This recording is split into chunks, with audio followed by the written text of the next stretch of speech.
अस्सलाम वालेकुम एवरीवन। तो हम नया लेक्चर सीरीज़ जो है वो स्टार्ट कर रहे हैं।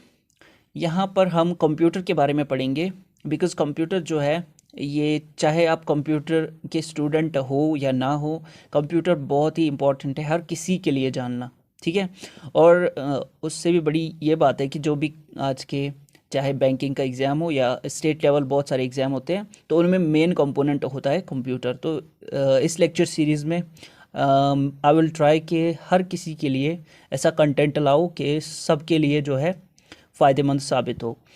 तो स्टार्ट करते हैं। पहले हम समझते हैं कंप्यूटर। इस वाली वीडियो में कंप्यूटर है क्या। कंप्यूटर जो है ये बेसिकली डिराइव हुआ है एक लैटिन वर्ड से।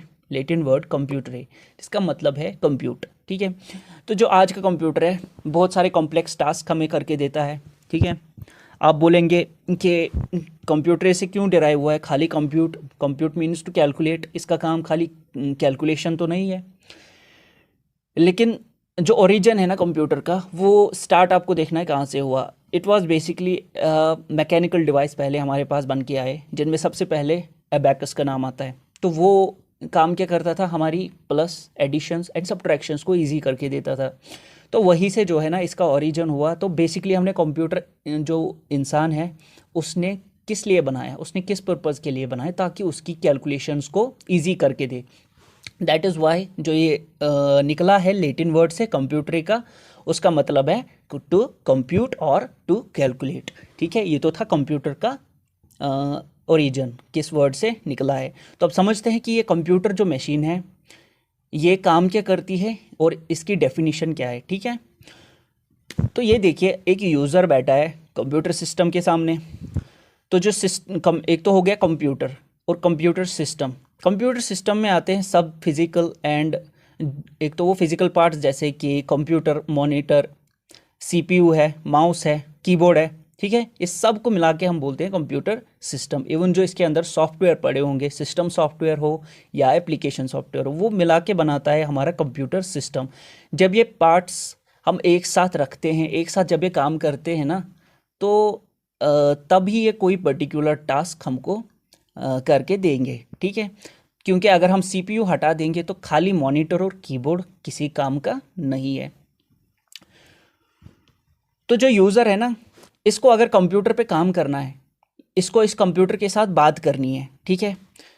तो इसको क्या करना है, फॉर एग्जांपल इसको सिंपल टास्क करना है। अभी इसको कैलकुलेशन करनी है, इसको कैलकुलेटर पे कोई मतलब हिसाब किताब करना है। तो ये क्या करेगा, इस कीबोर्ड के थ्रू इस कंप्यूटर को एंटर करेगा। फॉर एग्जांपल इसको 20+33 जो है इसका सम करना है। तो ये जो ये इंफॉर्मेशन, ये जो डेटा इसको देना है ना कंप्यूटर को, कैसे देगा, ये कीबोर्ड से कीज़ प्रेस करेगा। तो जो ये इसने कीबोर्ड से कीज़ प्रेस करी, इसको बोलते हैं इनपुट। ठीक है। पहली बात, कंप्यूटर जो है ये एक ऐसी मशीन है जो यूज़र से इनपुट लेता है, या कंप्यूटर एक ऐसी मशीन है जिसमें एक यूज़र जो है ना इनपुट फीड करता है, इसको डेटा देता है। क्यों डेटा देता है, ताकि जो ये कंप्यूटर है इसका इनपुट ले। फिर जैसे पहले जो है ना ये बंदा, इसने कीज़ जो प्रेस की है वो की है 2 और 0। यहाँ पे देखिए ये सीपीयू है। ठीक है। सीपीयू में अलग अलग यूनिट्स होते हैं। सीपीयू में होता है हमारा मेमोरी यूनिट, हमारा ALU arithmetic and logic unit, जहाँ पे सारी कैलकुलेशंस होंगी, परफॉर्म करेगा। ठीक है। तो जो ये इनपुट है ना, ये पहले जो 2 जाएगा इस, ये याद रखेगा। फिर उसके बाद 0 की जब ये प्रेस करेगा, ये मेमोरी में डालेगा कंप्यूटर। ठीक है। जो भी की कीबोर्ड से प्रेस हो रही है वो सारी कहाँ जा रही है, कि सीपीयू की मेमोरी में। ये हम डिटेल में पढ़ेंगे, जब हम सीपीयू पढ़ेंगे, मेमोरी यूनिट पढ़ेंगे, फिर हम आगे डिटेल में पढ़ेंगे। फिलहाल अभी आप इसका वर्किंग जो है वो समझ लीजिए। तो उसके बाद 3 प्रेस होगी, 3 प्रेस होगी, सब जो है ना इसने मेमोरी यूनिट में सेव रखा। तो ये जो प्लस है ना, प्लस, इसका मतलब हमें ऑपरेशन करके दो एडिशन का। तो जो कंट्रोल यूनिट है ना, वो बोलेगा एएलयू को कि आप इसका सम करके दो। ठीक है। किसका, 20 और 33 का। ये सम तब करेगा जब इसने, फॉर एग्जांपल हमने किसी बंदे को बोला ज़रा 20+33, अगर उसने 20 ठीक से नहीं सुना, वो क्या बोलेगा, हाँ हाँ, फिर से बोलो, किसका सम किसके साथ करना है? 20। जब तक वो 20 अपने दिमाग में सेव नहीं रखेगा, फिर किसके साथ करना है, फिर उसका जो माइंड है ना उसमें वो कैलकुलेट करेगा। सेम इसी तरह कंप्यूटर जो है पहले 20 जो है वो भी पहले मेमोरी में जाएगा, प्लस भी जो ऑपरेशन करना है वो भी याद रहेगा, 33 भी याद रहेगा। फिर इसके बाद जो ये ऑपरेशन है प्रोसेसिंग होगी सीपीयू में। ठीक है, सीपीयू का काम क्या है? प्रोसेस और स्टोर करना। तो स्टोर हो गया, फिर उसके बाद इस पर प्रोसेस होगी। ठीक है, बिफोर प्रोसेसिंग भी स्टोर होता है और आफ्टर प्रोसेस जो रिजल्ट है वो भी स्टोर होता है। ठीक है, ये कहाँ पे होता है? सीपीयू में। तो इसके बाद जो ये डेटा था हमारा किसी काम का नहीं था, इसका जो है ये रिजल्ट एक तैयार करके देगा, इक्वल टू ये बोलेगा ये है हमारा 53 के बराबर। तो ये जो 53 है ना, ये आउटपुट कहाँ पे शो करेगा? हमारे डिस्प्ले पे, मॉनिटर पे। तो इसको बोलते हैं आउटपुट। ठीक है, तो हम क्या समझे कि जो कंप्यूटर है ये पहले इनपुट लेता है।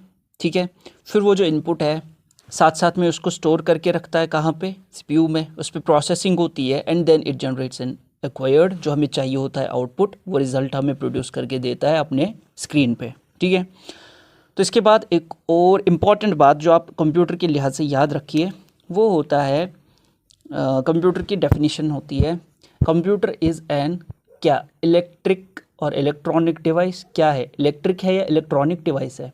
तो मैं बोल दूं कंप्यूटर एक इलेक्ट्रॉनिक डिवाइस है। ठीक है, इलेक्ट्रॉनिक बहुत सारे हैं जो सीधे इलेक्ट्रिक और इलेक्ट्रॉनिक में कोई फ़र्क नहीं रखते। इलेक्ट्रिक मतलब सिंपली कोई, जैसे लाइट बल्ब है, वो एक इलेक्ट्रिक डिवाइस है, लाइट आ गई उस पर चलता है, बस उसका काम है लाइट देना। ठीक है, तो जो कंप्यूटर है ना, ये सिंपल इलेक्ट्रिक डिवाइस नहीं है, ये much more than that, it is an electronic. इस इलेक्ट्रॉनिक में इलेक्ट्रॉन्स है। ठीक है, इलेक्ट्रॉन्स क्या होते हैं? नेगेटिवली चार्जड पार्टिकल्स, जिनकी वजह से व्हेन दे फ्लो, एक वायर में जब ये फ्लो होते हैं इसकी वजह से एक करंट प्रोड्यूस होती है, तो हमें पता है। लेकिन जो ये कंप्यूटर है ना, ये इलेक्ट्रॉन्स को पकड़ते हैं। क्या हमारा लाइट बल्ब इलेक्ट्रॉन्स को पकड़ पाएगा? नहीं। कंप्यूटर एक ऐसा डिवाइस है जो इन इलेक्ट्रॉन्स को मैनिपुलेट करता है,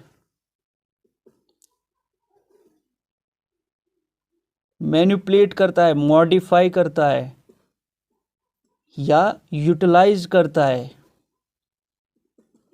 किसमें?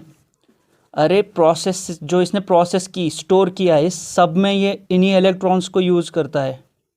प्रोसेस में, स्टोर में ये यूज़ करता है इन्हीं इलेक्ट्रॉन्स को, इसीलिए तो ये इलेक्ट्रॉनिक डिवाइस है। ठीक है, याद रहा, कंप्यूटर सिंपल इलेक्ट्रिक मशीन नहीं है, ये इलेक्ट्रॉनिक मशीन है। इलेक्ट्रॉनिक मतलब ये इलेक्ट्रॉन्स को पकड़ के इनका यूज़ करता है, स्टोरेज में, प्रोसेसिंग में, जो भी टास्क है इन्हीं इलेक्ट्रॉन्स का उपयोग करता है। ठीक है, तो ये था इलेक्ट्रॉनिक। तो computer is an electronic device. I hope ये आपको समझ में आ गया होगा। तो आगे बढ़ते हैं। तो अब अगर हमें कंप्यूटर जो है, तो अभी तक जो हमने पढ़ा वो था सबके लिए। कोई जो स्टूडेंट है जिसको कंप्यूटर डिफाइन, इसकी डेफिनेशन लिखनी हो एग्ज़ाम में या कहीं पे, तो वो क्या लिखेगा? तो the word computer has been derived from the Latin word computare, जो हमने पढ़ा, ये एक लैटिन वर्ड कंप्यूटरे से डिराइव होता है, विच मीन्स टू कंप्यूट, जिसका मतलब है to compute. Because computer originally किस पर्पज़ के लिए हमने बनाया था? Abacus. It was for easy calculation, हमारी कैलकुलेशंस को ईजी करने के लिए। तो ये तो हो गया वर्ड कंप्यूटर के बारे में। जो ये कंप्यूटर है ना, a computer can be defined as an electronic device. हम इसको डिफाइन कर सकते हैं, ये एक इलेक्ट्रॉनिक डिवाइस है। इलेक्ट्रॉनिक क्या होता है मैंने आपको बोल दिया, that takes input from user. एक ऐसा इलेक्ट्रॉनिक डिवाइस है जो इनपुट लेता है, उसको स्टोर करता है, प्रोसेस करता है उस पर, और फिर generates the acquired output as per the processing instructions given to it. और फिर ये हमें एक आउटपुट जनरेट करके देता है एज पर प्रोसेसिंग इंस्ट्रक्शंस। लेकिन एज पर प्रोसेसिंग इंस्ट्रक्शंस, जो इसमें प्रोसेसिंग इंस्ट्रक्शंस फीड करके, इसका मतलब क्या हुआ? इसका मतलब सिंपली ये होता है कि अभी हमने क्या करना था, हमने करना था एक ऑपरेशन 20 + 33 का, तो उसके लिए हमको क्या चाहिए था, कैलकुलेटर। तो कैलकुलेटर जो है ये बेसिकली एक सॉफ्टवेयर है, ये बेसिकली एक प्रोग्राम है। अगर ये आपके मोबाइल में, मोबाइल भी एक छोटा कंप्यूटर मान लीजिए, अगर ये उसमें है तो आप कर सकते हैं। अगर ये उसमें नहीं है तो आपको पहले कंप्यूटर इंस्टॉल करना पड़ेगा। तो जो हमारा मोबाइल है या कंप्यूटर है ना, इसमें हर ऑपरेशन को, हर टास्क को परफॉर्म करने के लिए पर्टिकुलर सॉफ्टवेयर होता है। जैसे वीडियो प्ले करने के लिए वीडियो प्लेयर, ऑडियो को सुनना है तो ऑडियो प्लेयर, गेम खेलनी है, कोई पर्टिकुलर गेम खेलनी है, जब तक वो ऐप आप प्ले स्टोर से डाउनलोड नहीं करेंगे अपने मोबाइल में तो आप नहीं खेल सकते, ठीक है। तो जब तक ये जो सॉफ्टवेयर है ना, ये कैसे बनता है, जब हम सॉफ्टवेयर पढ़ेंगे उसमें आपको मैं डिटेल में बोलूँगा। अभी आप सुनिए, जो एक सॉफ्टवेयर बनाने वाला होता है वो एक सेट ऑफ इंस्ट्रक्शंस जो है ना, सेट ऑफ इंस्ट्रक्शंस लिखता है लंबा सा, फिर वो जो है उसी सेट ऑफ इंस्ट्रक्शंस को बोलते हैं हम एक प्रोग्राम। जैसे कि कैलकुलेटर हो गया या बहुत सारे जो भी ऐप जिसके बारे में भी आप सोच सकते हैं, कोई भी ऐप हो गई, वो एक सेट ऑफ इंस्ट्रक्शंस होती हैं, ठीक है। तो वही इंस्ट्रक्शंस जब तक आपके कंप्यूटर में नहीं होंगी तब तक वो वाला पर्टिकुलर टास्क नहीं कर सकता। क्यों?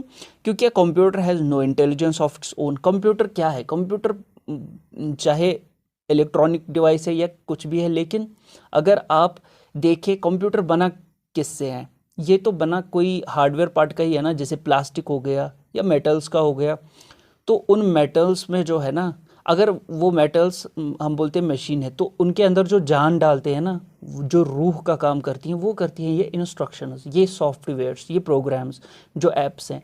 अगर उसमें प्रोग्राम्स नहीं होंगे तो वो जो हमारे पास मशीन है किसी काम की नहीं है।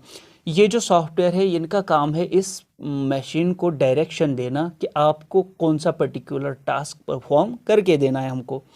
सो कंप्यूटर जो है ना, इसकी अपनी इंटेलिजेंस नहीं होती, इसलिए हम सेट ऑफ इंस्ट्रक्शंस या कमांड्स जिनको बोलते हैं इनका इस्तेमाल करते हैं। So we use set of instructions और commands to direct a computer to execute any task. कोई भी टास्क हो उसको एग्जीक्यूट करने के लिए हम सेट ऑफ इंस्ट्रक्शंस का इस्तेमाल करते हैं, और इन्हीं सेट ऑफ इंस्ट्रक्शंस को हम बोलते हैं प्रोग्राम्स या एप्लीकेशंस।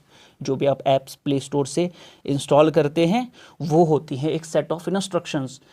तो आई होप आपको आज का लेक्चर समझ में आ गया होगा। तो नेक्स्ट वीडियो में मिलते हैं। Till then, good bye, take care.